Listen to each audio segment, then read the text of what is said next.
अस्सलाम वालेकुम, मेरा नाम है शासिफ हाशमी और आज मैं एक और गाड़ी का रिव्यू लेके आया हूँ जो कि काफ़ी इंटरेस्टिंग है। इस तरह से कि ये गाड़ी MG HS तो है लेकिन ये PHEV है। प्लग इन हाइब्रिड गाड़ियाँ पाकिस्तान में बहुत ज़्यादा इन होती जा रही हैं और हर दूसरा चाइनीज़ ब्रांड अब प्लग इन गाड़ी ही लॉन्च कर रहा है पाकिस्तान में, क्योंकि ये गाड़ियाँ बहुत ज़्यादा तेज़ होती हैं, पावरफुल होती हैं और इसके अलावा एवरेज भी अच्छी देती हैं। फिर एट द सेम टाइम ये गाड़ियाँ फ्यूल भी लेती हैं, तो आप इसको जैसे मर्जी चलाएं, कोई इशू नहीं है। तो ये गाड़ियाँ ओवरऑल एक बहुत अच्छा पैकेज होती हैं और आज इस गाड़ी को मैं टेस्ट ड्राइव करने वाला हूँ ताकि ऑन रोड पता लगे कि ये गाड़ी जो फिगर्स क्लेम करती है वो देती है या नहीं। और इसके अलावा जहाँ तक बात है परफॉर्मेंस फिगर्स की, तो ये गाड़ी 267 हॉर्स पावर प्रोड्यूस करती है। 267 एक अच्छा खासा मैसिव फिगर है। रोड पे टेस्ट करेंगे कि ये फिगर किस हद तक काम में आता है। और जहाँ तक बात है लग्जरी की, तो ये भी इस गाड़ी की बहुत अच्छी है। ड्राइव इस गाड़ी कैसी है ये भी रिव्यू में कवर करूंगा। फिलहाल अगर बात की जाए इस गाड़ी की प्राइस की, तो इसकी डिमांड 1 करोड़ 1 लाख रुपए है। ये इस्लामाबाद रजिस्टर्ड है और सेगमेंट मोटरस्पोर्ट के पास अवेलेबल है। अगर आपने इसके बारे में कोई इन्फॉर्मेशन लेनी है तो आप दिए गए नंबर पे कॉल कर सकते हैं, या फिर आपने ब्रांड न्यू कार भी लेनी है तो भी सेगमेंट मोटरस्पोर्ट के पास अवेलेबल है। हमारी 2 ब्रांचेस हैं, रावलपिंडी में एक मरी रोड पे और फिर रावलपिंडी में GT रोड पे ये वाली ब्रांच। तो खैर overall it's a great plug-in hybrid SUV and today I'm going to review it.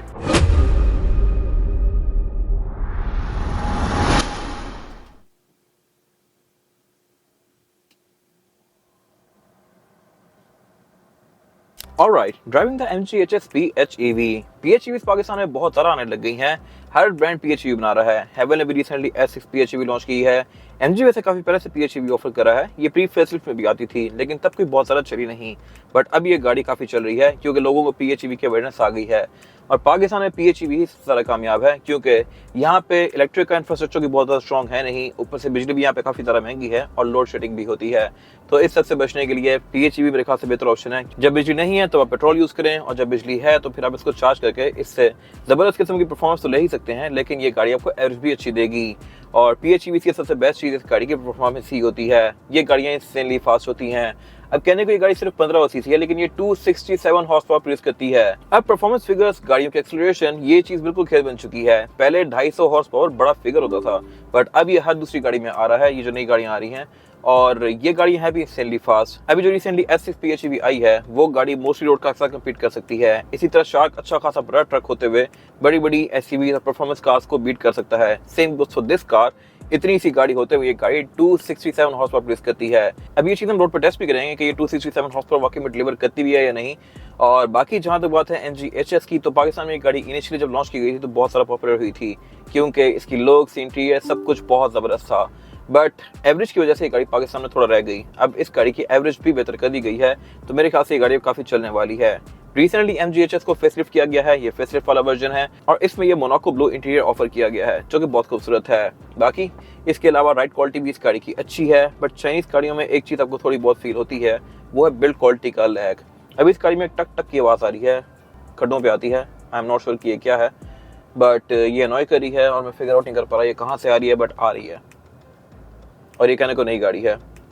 खैर इसके अलावा जहाँ तक बात है इंटीरियर की बिल्ड क्वालिटी की, तो ये सिविक वगैरह से बहुत ज़्यादा बेहतर है। इंटीरियर में इसकी एम्बिएंट लाइटिंग भी मर्सिडीज ऐसी खूबसूरत दी गई है। फीचर्स के लिहाज से भी काफ़ी इक्विप्ड है, बट परफॉर्मेंस के लिहाज से जो इसकी इंप्रूवमेंट्स की गई हैं ये टोटली वर्थ इट हैं। इसके अलावा जिस प्राइस पर ये गाड़ी लाई करती है, इस प्राइस के आसपास भी कोई गाड़ी इसको कम्पीट नहीं कर सकती। सिविक RS इससे पहले एक तेज़ गाड़ी कंसिडर की जाती थी, बट ये बहुत ज़बरदस्त है। बाकी राइड क्वालिटी इस गाड़ी की अच्छी है। इंटीरियर में जो ओवरऑल नॉइस है ये भी काफ़ी रिड्यूस है। इंस्टॉलेशन यहाँ पे अच्छी की गई है, लेकिन जो हाइब्रिड और PHEVs होती हैं इनका ड्राइविंग एक्सपीरियंस थोड़ा सा डिफरेंट होता है क्योंकि इसमें रीजन ब्रेकिंग आती है, रीजनरेटिव ब्रेकिंग। इसकी आप इंटेंसिटी को कम ज़्यादा कर सकते हैं, हार्ड, नॉर्मल या फिर बिल्कुल लो कर सकते हैं। रीजन से बेसिकली होता यह है कि गाड़ी जो इसकी इलेक्ट्रिक मोटर है उसको चार्ज करती है। जैसे आप रेस से पाँव उठाते हैं, गाड़ी ऑटोमेटिकली ब्रेकिंग करके बैटरी को चार्ज करती है। खैर ये सब चीज़ें आगे डिस्कस करेंगे। फिलहाल इस गाड़ी का 0 to 100 करके चेक करते हैं, जो कि सबसे इंपॉर्टेंट चीज़ है। कंपनी क्लेम करती है कि ये 7.1 में 0 to 100 करती है, 7.1 सेकंड में, बट ऑन रोड देखते हैं कि ये क्या फिगर देती है। इसको मैं स्टैंड स्टिल पे ले आया हूँ और देखते हैं कि ये गाड़ी 0 से 100 के अंदर में करती है। तो 3, 2, 1।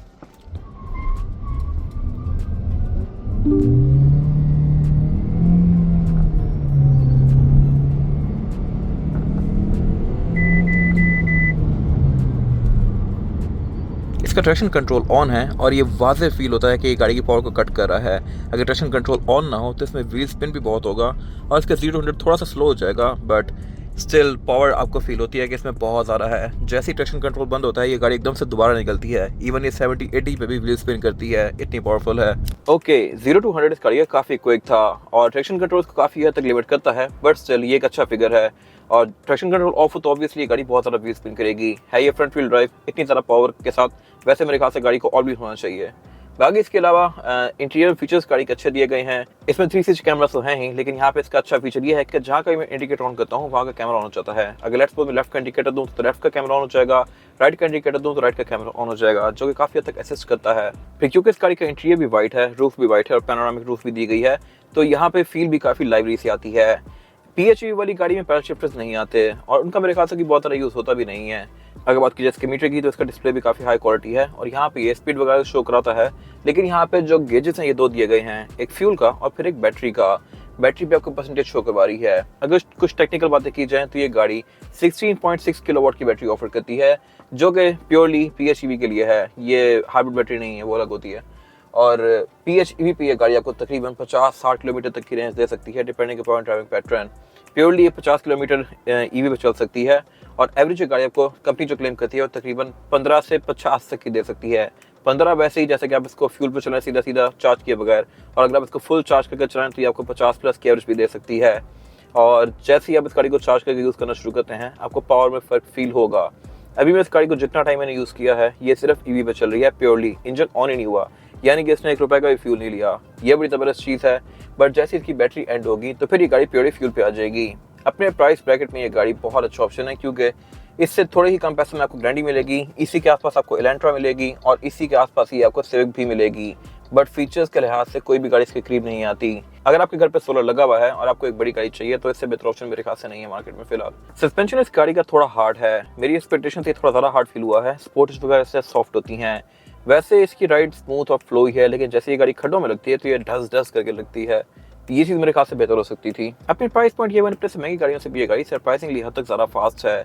लग्जरी के लिहाज से हर किसी की अपनी ओपिनियन है, बट इस प्राइस पॉइंट पे ये सबसे बेहतरीन इंटीरियर है। बाकी जहाँ तक बात है पार्ट्स की, तो ये गाड़ी पाकिस्तान में काफ़ी अच्छे से आ रही है MGHS, और आई एम श्योर कि इसके पार्ट्स पिछली गाड़ी के साथ इंटरचेंजेबल होंगे। मैकेनिकल पार्ट्स, इंजन के पार्ट्स डिफरेंट होंगे क्योंकि ये PHEV है, उसका कुछ नहीं कह सकते, बट कंपनी से ऑब्वियसली पार्ट्स आपको मिल जाएंगे। ये कंपनी पाकिस्तान में काफी टाइम से ऑपरेट कर रही है और इसका डीलरशिप नेटवर्क भी काफी स्ट्रॉन्ग होता जा रहा है with the passage of time. बाकी जहाँ तक बात है होंडा, सुजुकी, टोयोटा वगैरह की, तो वो इनोवेशन तो ला रहे हैं लेकिन बहुत आहिस्ता। टोयोटा वगैरह अभी तक सिर्फ हाइब्रिड में मूव हुए हैं, जबकि ये गाड़ियाँ hybrid, plug in hybrid, turbocharge भी मूव हो चुकी हैं और इसी वजह से इनकी मार्केट पाकिस्तान में स्ट्रॉन्ग होती जा रही है। नेचुरली एस्पिरेटेड इंजन सब थोड़े पुराने हो गए हैं और उनमें इस तरह की पावर, इस तरह की फील, इस तरह की एक्सेलरेशन एकदम से नहीं आती, जबकि इन गाड़ियों में बहुत सारी ऊपर चीज़ें लगाई जाती हैं, इलेक्ट्रिक मोटर लगाई जाती है, ट्विन टर्बोस लगा दिए जाते हैं, जिससे गाड़ियाँ बहुत तेज हो जाती हैं। और फ्यूचर यही है, बड़े इंजन वाला एरा काफ़ी हद तक खत्म होता जा रहा है। ऑल्दो V8 की साउंड कोई और गाड़ी मैच नहीं कर सकती, बट ये गाड़ियाँ कौन सी पहले कोई V8 थी, तो इनमें जितनी मर्जी टेक्नोलॉजी स्लैप ऑन कर दी जाए उतना बेस्ट है। बट ऑब्वियसली इससे कॉस्ट और मेंटेनेंस भी थोड़ी बढ़ती जाती है। अपने प्राइस पॉइंट पे ये गाड़ी मेरे ख्याल से काफ़ी अच्छा ऑप्शन है, क्योंकि इसके आसपास की जितनी गाड़ियाँ हैं कोई भी इतनी ज़्यादा लग्जरियस भी नहीं है और ना ही तेज़ है। होंडा, सुजुकी, टोयोटा ये ऐसा इनोवेशन कर रहे हैं। टोयोटा सिर्फ अभी तक हाइब्रिड पे मूव हुआ है, होंडा वगैरह वो ही मूव नहीं हुए। होंडा में सिर्फ टर्बो पे गई है, जबकि ये गाड़ियाँ hybrid, plug in hybrid, twin turbo charge, single turbo, फलानी XYZ बहुत सारी चीज़ें ऐड की जा रही हैं, जिससे ये गाड़ियाँ तेज़ी बहुत होती जा रही हैं और मार्केट भी बनाती जा रही हैं। तो टोयोटा कंपैरेटिवली इस लिहाज से काफ़ी स्लो है और इसी वजह से कोरोला क्रॉस भी इतनी चली, ग्रैंडी की मार्केट भी स्लो हो गई है। अब जब तक मेरे ख्याल से टोयोटा पाकिस्तान में हाइब्रिड कोरोला नहीं लाता या कोई अच्छी प्लग इन हाइब्रिड गाड़ी नहीं लाता तो उसकी मार्केट इसी तरह स्टैग्नेंट रहेगी। ये गाड़ियाँ काफ़ी ज़्यादा इन होती जा रही हैं, मेनली अपनी पावर की वजह से। ऑल्दो बड़े इंजन की एक अपनी फील होती थी, अपना ग्राउल होता था, बट ये गाड़ियाँ पहले कौन सी कोई V8 थी, तो इनमें जितनी बड़ी टेक्नोलॉजी स्लैप ऑन कर दी जाए उतना बेहतर है, उतनी गाड़ियाँ तेज़ हो जाएंगी और फिर एफिशिएंट भी होती जाती हैं।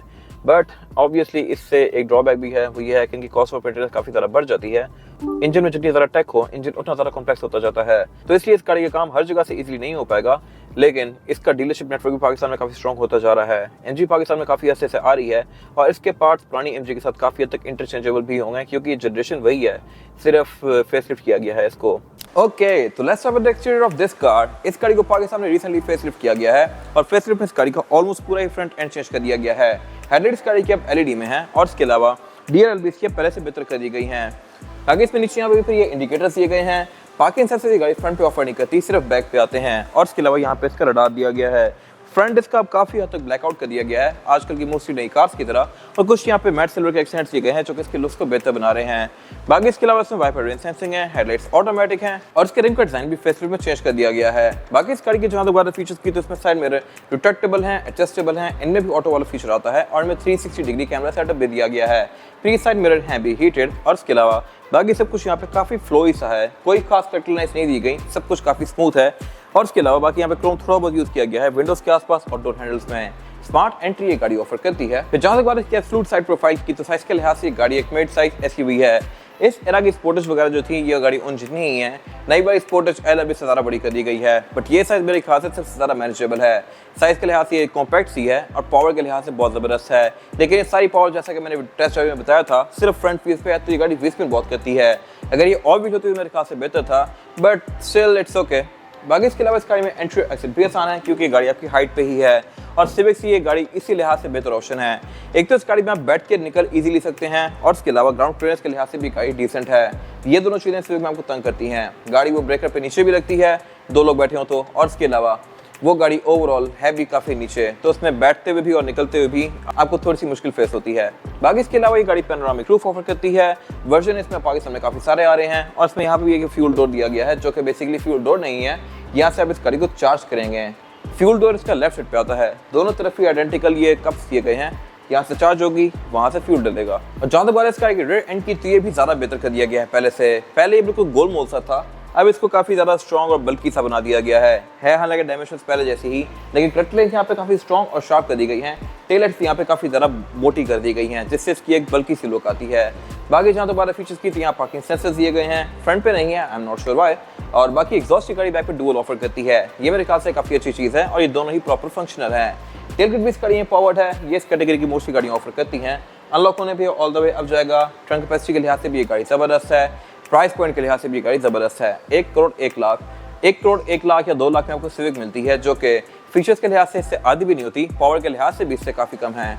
कहने को टर्बो बहुत ज़्यादा तेज थी 1.5 टर्बो, लेकिन जब से ये प्लग इन हाइब्रिड्स आना शुरू हुई हैं ये एक अलग ही लेवल पे हैं, तो ये गाड़ी इजी टर्बो को बीट कर सकती है। बाकी इसके अलावा इसके रेयर बेंचों को फोल्ड करके आप इसकी ट्रंक कैपेसिटी को ज़्यादा स्पेशियस बना सकते हैं, डिग्गी की हाइट आप एडजस्ट भी कर सकते हैं। फिलहाल ये नीचे ही लॉक की हुई है, अगर मैं इसको ऊपर करके ये बटन दबा के रखूँगा तो इसकी नई हेड सेट हो जाएगी। अब ये बेल हुई है और इस बेल से अब मैं जब भी डिग्गी खोलूँगा तो ये इतना ही ऊपर जाएगी इसके बाद। बाकी इसके अलावा इसकी हाइट को मैं अंदर से भी एडजस्ट कर सकता हूँ।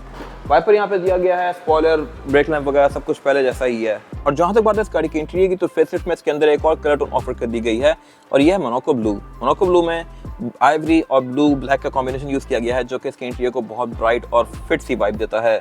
बाकी इसके अलावा फीचर्स यहाँ पे मॉडल्स पहले जैसे ही हैं, लेकिन हर चीज़ थोड़ी इंप्रूव्ड है। स्टीयरिंग व्हील इस गाड़ी में बॉटम कट है, लेकिन PHEV में पैडल शिफ्टर्स नहीं आते। फिर इसका मीटर कहने को वैसा ही है डायमेंशंस के लिहाज से, लेकिन यहाँ पे स्क्रीन फीचर्स के लिहाज से बहुत इंप्रूव कर दी गई है। ग्राफिक्स भी यहाँ पे बेहतर हैं और क्वालिटी भी इंप्रूव्ड है। फिर इसके अलावा हेडर के कंट्रोल्स में फ्लिप्ड हैं, वाइपर के कंट्रोल नॉर्मल से हैं ये ऑटो दोनों, और डैशबोर्ड की बिल्ड क्वालिटी भी इसकी अच्छी है। मल्टीमीडिया स्क्रीन भी साइज के लिहाज से पहले जैसी ही है, लेकिन यहाँ पे फीचर्स इंप्रूव किए गए हैं। एम्बिएंट लाइटिंग भी यहाँ पे वैसे ही दी गई है पहले जैसी, बट ये पहले भी काफ़ी अच्छी थी, तो यहाँ मेरे ख्याल से इंप्रूवमेंट का खास स्कोप था नहीं। इसके अलावा सब कुछ यहाँ पे पहले जैसा ही है, वेल लेड आउट है। गियर सेलेक्टर इसमें चेंज कर दिया गया है, अब ये इलेक्ट्रॉनिक है और गियर के बीच में इसको इस तरह से स्विच करेंगे BMW की तरह। BMW में जो आई ड्राइव आता है उनमें इसी तरह अनलॉक का बटन दिया गया होता है और गियर फिक्स होता है। बाकी यहाँ पे फिर कुछ और कंट्रोल्स कम कर दिए गए हैं। सुपर स्पोर्ट का बटन निकाल दिया गया है स्टीयरिंग व्हील से, लेकिन यहाँ फिर EV का बटन ऐड कर दिया गया है और इसके अलावा रीजन ब्रेकिंग ये सब कुछ इसी गाड़ी में है। ये सब क्या होता है मैंने टेस्ट ड्राइव में एक्सप्लेन किया है। और बाकी पार्किंग ब्रेक वगैरह यहाँ पे इलेक्ट्रॉनिक है। सेंटर के स्पेस के लिहाज से बस ठीक है और इसमें कूल बॉक्स भी दिया गया है। सीट्स इसकी पूरी ही लेदर की फिनिश में है और यहाँ भी काफ़ी ग्रेपी और 2 टोन में है। फिर ये इलेक्ट्रॉनिकली एडजस्टेबल भी हैं। सेम लेदर इसका डोर्स के अंदर कंटिन्यू किया गया है। विंडोज में चारों ही सिंगल टैप वाली हैं। रूफ इसमें आइवरी है तो इसकी फील भी काफ़ी ब्राइट है और इसके अलावा ये गाड़ी पैनोरामिक रूफ भी ऑफर करती है।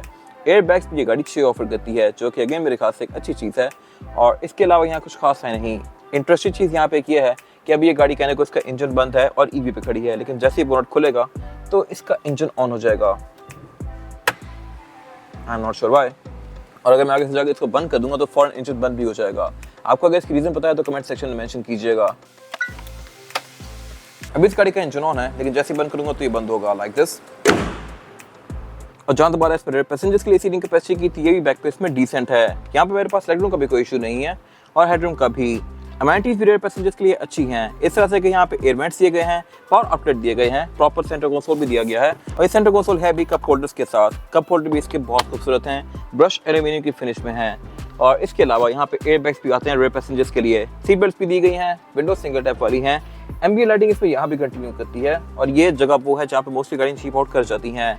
सिविक में बैक पे एम्बिएंट लाइटिंग नहीं आती, एलेंट्रा या किया वगैरह में बैक पे इवन लेदर भी नहीं आता, फ्रंट पे लेदर दिया गया होता है, यहाँ पे आके वो खा जाते हैं, बट इसके केस में लेदर तो कंटिन्यू किया गया है, एम्बिएंट लाइटिंग भी दी गई है, स्पीकर भी दिए गए हैं, ट्विटर भी दिए गए हैं। तो यहाँ पे एमजी ने बिल्कुल चीप आउट नहीं किया और ये बड़ी फिट चीज है। और अब अगर बात कीजिए इस गाड़ी के अंडर सिचुएशन की, तो इंजन इसमें 1.5 turbo charge plug in hybrid आता है, ये तो है, लेकिन यहाँ पे मैंने एक और चीज इंटरेस्टिंग नोटिस की है, वो ये है कि जब भी मैं इस गाड़ी का बोनट ओपन करता हूँ तो इसका इंजन ऑन हो जाता है। I am not sure why.